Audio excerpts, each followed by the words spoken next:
मुद्रा, बचत एवं साख। आज के युग में मुद्रा की भूमिका काफ़ी बढ़ गई है। आज का समस्त आर्थिक ढांचा मुद्रा पर ही निर्भर है। मुद्रा को हटा देने पर संभवतः आर्थिक व्यवस्था लड़खड़ा सकती है। वर्तमान युग में उत्पादन, उपभोग, विनिमय, वितरण इत्यादि से संबंधित क्रियाएं मुद्रा के द्वारा ही प्रभावित होती है। इस तरह मुद्रा हमारे जीवन का एक आवश्यक अंग हो गई है। आधुनिक समाज को मुद्रा से अनेक लाभ प्राप्त हैं और इस कारण मुद्रा की उपयोगिता बहुत अधिक है। मार्शल ने ठीक ही कहा है कि आधुनिक युग की प्रगति का श्रेय मुद्रा को ही है।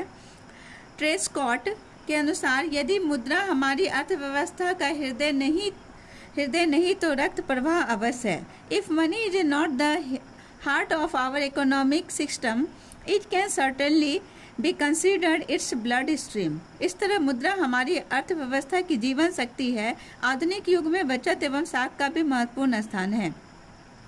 मुद्रा का इतिहास। आर्थिक तथा व्यावसायिक क्षेत्र में मुद्रा का स्थान बहुत ही महत्वपूर्ण है। यह आधुनिक अर्थव्यवस्था की रीढ़ मानी जाती है। सच पूछा जाए तो मुद्रा के विकास का इतिहास मानव सभ्यता के विकास का इतिहास कहा जा सकता है। सभ्यता के प्रारंभिक अवस्था में जब मनुष्य की आवश्यकताएं सीमित थी, तब वह अपनी आवश्यकताओं की पूर्ति अपने आप के उत्पादन से लिया करता था। लेकिन लोगों की संख्या में वृद्धि के साथ ही उनकी आवश्यकताओं में भी वृद्धि होने लगी। अब स्वयं के उत्पादन से मनुष्य की आवश्यकताओं की पूर्ति होने में कठिनाई महसूस की जाने लगी है। अब वे आपस में एक दूसरे के द्वारा उत्पादित की हुई चीज़ों अथवा वस्तुओं के आदान प्रदान से अपनी आवश्यकताओं की पूर्ति करने लगे। अधिकांश आवश्यकताओं की पूर्ति के लिए आज दूसरे व्यक्तियों पर निर्भर होना पड़ता है। आज प्रायः प्रत्येक मनुष्य किसी एक कार्य में ही अपना समय लगाता है। इससे जो आय प्राप्त होता है उससे अन्य वस्तुएं प्राप्त कर लेता है। अतः आज विनिमय का महत्व काफ़ी बढ़ गया है। विनिमय का स्वरूप फॉर्म्स ऑफ एक्सचेंज। विनिमय के दो रूप हैं, वस्तु विनिमय प्रणाली बार्टर सिस्टम और मौद्रिक विनिमय प्रणाली मॉनेटरी सिस्टम। पहले था बार्टर सिस्टम, है ना। क्या होता था बार्टर सिस्टम में? सामान के बदले। हाँ, कोई भी सामान के बदले सामान देके बिजनेस करते थे। वस्तु विनिमय प्रणाली उस प्रणाली को कहा जाता है जिसमें एक वस्तु के बदले में दूसरी वस्तु का आदान प्रदान होता था। बार्टर सिस्टम दूसरे शब्दों में किसी एक वस्तु का किसी दूसरे वस्तु के साथ बिना मुद्रा के प्रत्यक्ष रूप से लेन देन पर वस्तु विनिमय प्रणाली कहलाता है। The act of a direct exchange of one commodity for another without the meditation of money is known as a barter system. अभी भी बार्टर सिस्टम है ना। अभी भी गाँवों में कुछ सामान देकर कुछ सामान दिया जाता है ना। कपड़े देके बर्तन दिया जाता है। उदाहरण के लिए गेहूं से चावल बदलना, सब्जी से तेल बदलना, दूध से दही बदलना आदि। यह प्रणाली पुराने जमाने में प्रचलित थी। व्यवहारिक रूप से इस प्रणाली को लोगों को अनेक कठिनाई का सामना करना पड़ता था।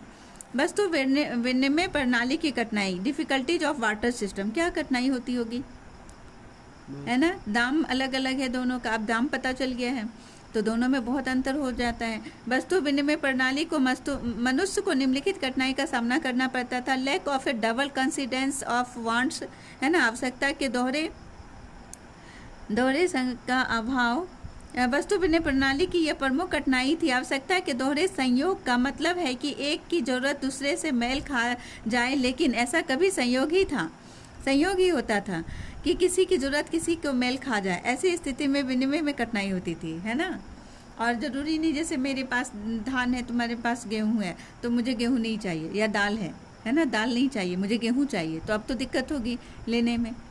आवश्यकता के दोहरे संयोग के अभाव को एक उदाहरण द्वारा स्पष्ट किया जा सकता है। लेफ्टिनेंट कैमरून अफ्रीका में एक अफ्रीका में नदी पार करना चाहते थे। नाविक नदी पार करने के लिए हाथी दांत मांगता था जो उसके पास नहीं था। कैमरून को पता लगा कि एक दूसरे व्यक्ति के पास हाथी दांत है जो उसके बदले में कपड़ा चाहता है।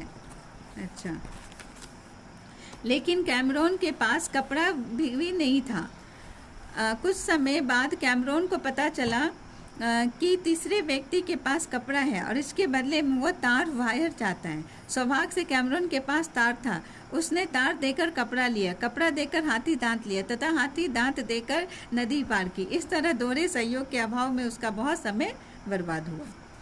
वस्तु विनिमय प्रणाली की कठिनाइयाँ, आवश्यकता को दोहरे सहयोग का अभाव, मूल्य के समान मापक का अभाव, इसी तरह देना, पहले पॉइंट दे देना फिर उसको डील करना है। मूल्य संचय का अभाव, सह विभाजन का अभाव, भविष्य के भुगतान की कठिनाई, मूल्य हस्तांतरण की समस्या, lack of a common measure of value, मूल्य के समान है ना, अभी बताएं कि मूल्य का पता चल गया है किसका मूल्य इतना है। वस्तु विनिमय प्रणाली की दूसरी बड़ी कठिनाई मूल्य को मापने से संबंधित थी। कोई ऐसा समान मापक नहीं था जिसकी सहायता से सभी प्रकार की वस्तुओं एवं सेवाओं के मूल्य को ठीक प्रकार से मापा जा सके। उदाहरण के लिए एक